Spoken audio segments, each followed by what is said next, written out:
Hi everyone, and welcome back.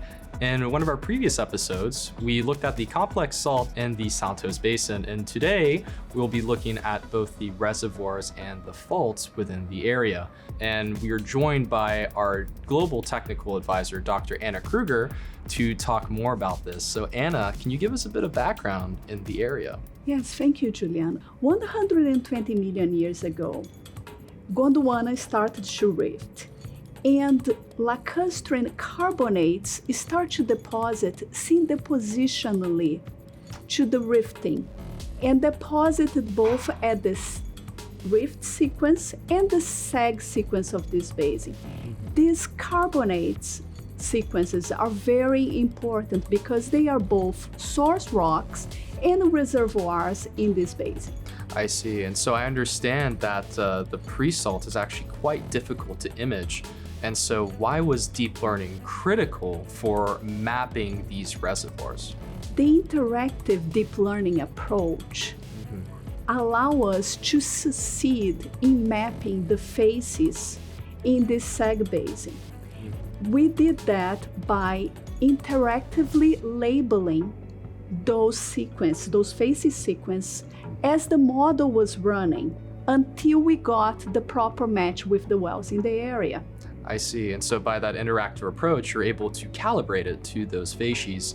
And we also know that several of the faults in the area actually extend from the basement all the way through the salt. And why was this interactive deep learning approach crucial for mapping all of these faults? The interactive approach worked as a flashlight in the area. We were able to map the faults, and we were able to map the faces with this interactive approach that has allowed us to get the best possible mapping in a very short period of time.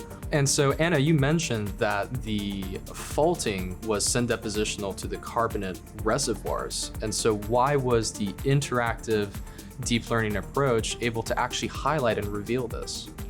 Yes, by working with this methodology, we were able to fully understand and map properly the growth sequences, therefore mapping the fault deformation and the faces together. That has allowed us a better understanding of the paleobathymetry in the area. And paleobathymetry is so important for reservoir equality.